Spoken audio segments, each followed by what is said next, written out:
Bismillahirrahmanirrahim. Assalamualaikum warahmatullahi wabarakatuh.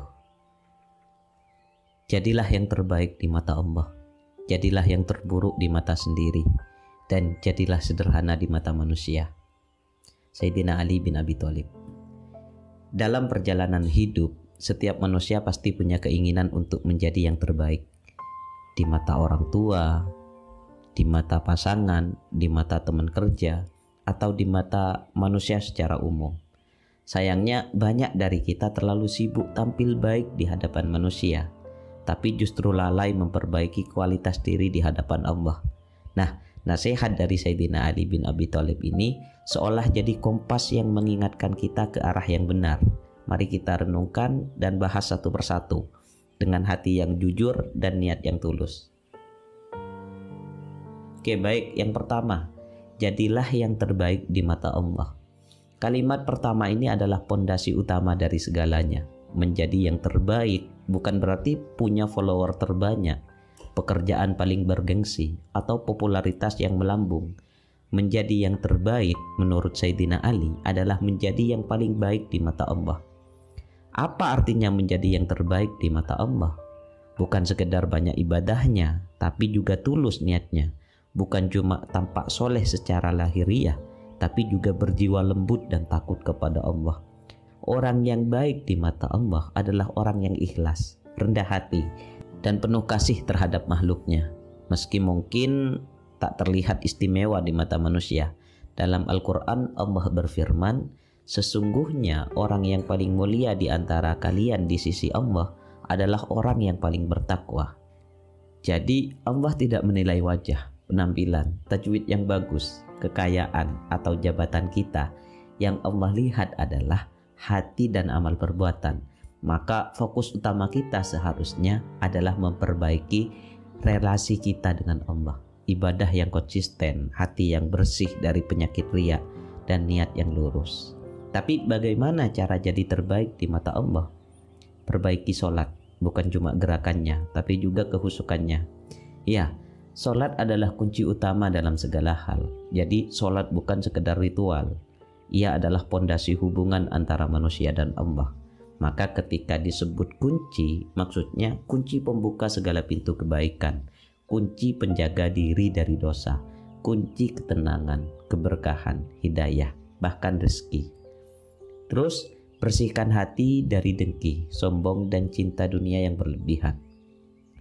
Dengki itu seperti api kecil di dalam dada, tidak kelihatan dari luar, tapi perlahan membakar hati. Dengki muncul saat kita tidak suka melihat orang lain bahagia, sukses, atau mendapat nikmat. Padahal kalau kita sadar, rezeki orang lain tidak pernah mengurangi jatah kita. Bahkan kalau kita ikhlas dan mendoakan mereka, bisa jadi Allah malah menambah nikmat kita juga. Kata Imam Al-Ghazali, pendengki tidak akan pernah tenang. Karena itu, membersihkan hati dari dengki bukan hanya menyenangkan orang lain, tapi juga bisa menyelamatkan diri sendiri.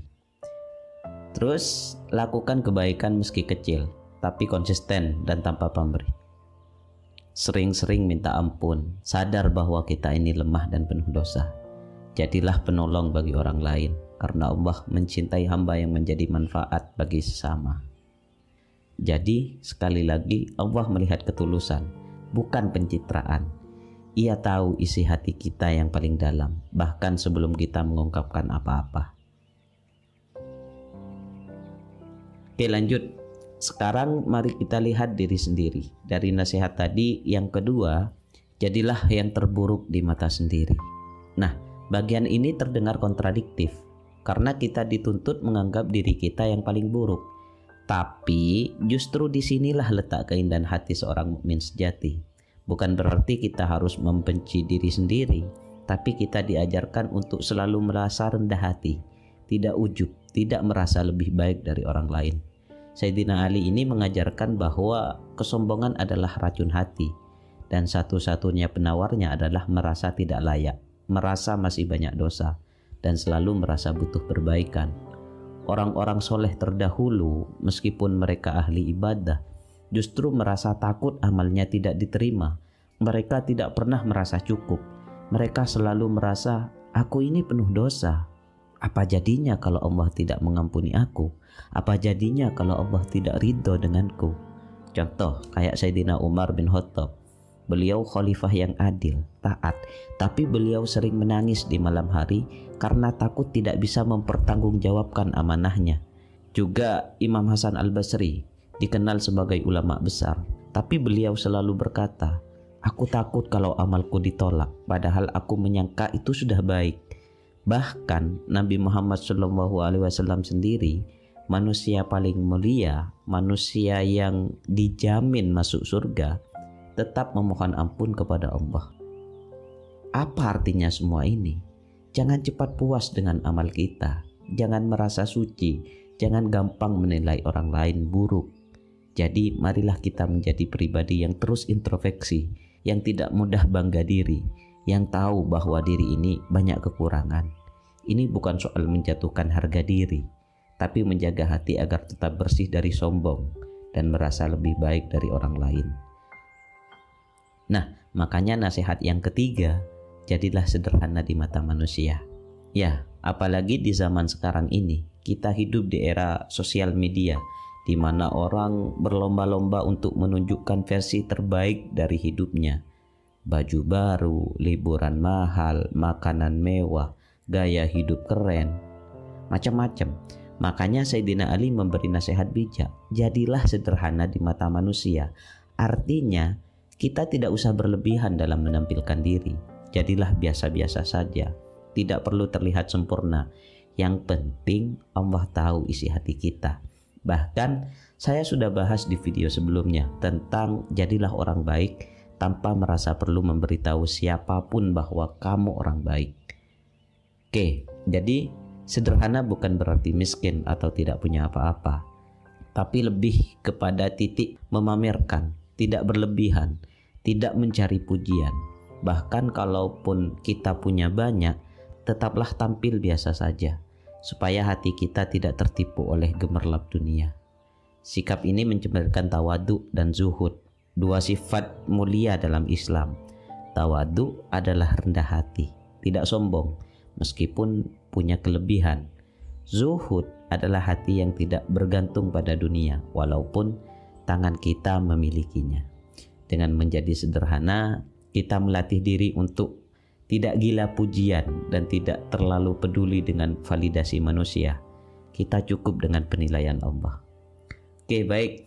Jadi gabungan dari 3 nasihat ini adalah kunci ketenangan hati. Kalau kita renungkan, 3 nasihat Sayyidina Ali ini membentuk 3 poros utama kehidupan spiritual. 1. Relasi dengan Allah. Fokus untuk menjadi hamba terbaik di sisinya. 2. Relasi dengan diri sendiri, sadar diri, tidak tinggi hati, tidak cepat puas. Dan yang ketiga, relasi dengan sesama manusia, tampil sederhana, tidak suka pamer, dan tidak mencari tepuk tangan. Ketiganya saling melengkapi. Kalau hanya ingin baik di mata Allah, tapi masih suka pamer di media sosial, itu belum seimbang. Kalau merasa rendah diri tapi jadi minder dan malas berbuat baik, itu juga tidak tepat. Dan kalau hanya berusaha tampil sederhana tapi tidak memperbaiki hati dan amal, ya belum menyentuh esensinya. Kemudian apa yang terjadi kalau kita abai dengan nasihat ini? Kalau kita hidup hanya untuk dilihat orang lain, maka kita akan lelah, gampang kecewa, dan selalu merasa kurang. Validasi manusia itu seperti fata morgana, kelihatannya memuaskan, tapi sesungguhnya kosong. Kalau kita selalu merasa diri paling baik, maka kita akan meremehkan orang lain, susah dinasehati, dan akhirnya jatuh dalam kesombongan yang halus. Padahal iblis dilaknat bukan karena ia tidak percaya Allah, tapi karena kesombongannya. Dan kalau kita selalu ingin tampil wah, maka kita akan jadi budak gengsi. Hidup bukan lagi tentang keberkahan, tapi tentang citra dan penilaian orang lain. Makanya ayo kita hidup berdasarkan nasihat Sayyidina Ali ini dengan cara perbanyak waktu menyendiri dengan Allah. Coba bangun malam, baca Al-Quran perlahan, dan rasakan hubungan pribadi dengan Allah. Perbanyak muhasabah. Coba tulis apa dosa hari ini dan apa kebaikan yang kita lakukan, lalu akui bahwa kita masih jauh dari ideal. Terus kurangi pencitraan. Sebelum upload sesuatu ke media sosial, tanya diri, apa tujuanku? Apa ini membawa manfaat atau hanya untuk dilihat? Terus belajar diam dan tidak menilai orang. Mungkin orang lain terlihat buruk, tapi kita tidak tahu isi hatinya. Bisa jadi justru dia lebih dekat dengan Allah dari kita. Terakhir, lihat dunia sebagai titipan. Rumah, jabatan, kendaraan, semuanya akan pergi. Yang tinggal hanya amal dan niat. Oke, baik, jadi nasihat Sayyidina Ali ini adalah jalan sunyi yang dipenuhi cahaya. Tidak ramai, tidak penuh sorotan, tapi damai dan tenang. Kita mungkin tidak dikenal manusia, nggak apa-apa, asal di langit kita viral. Kita mungkin tidak populer, tapi doanya diijabah. Kita mungkin biasa saja di mata dunia, tapi sangat istimewa di mata Tuhan. Jadi yuk mulai hari ini kita ubah cara pandang kita. Bukan untuk tampil, tapi untuk bermakna. Bukan untuk dikenal, tapi untuk diridhoi. Bukan untuk dipuji, tapi untuk dimanfaatkan dan diberkahi oleh Allah. Karena pada akhirnya hanya satu yang penting. Jika Allah ridho, tak peduli siapapun yang kecewa. Tapi jika Allah murka, tak berarti siapapun yang memuji. Oke, baik, dari saya sekian, kurang lebihnya mohon maaf. Salam nasihat.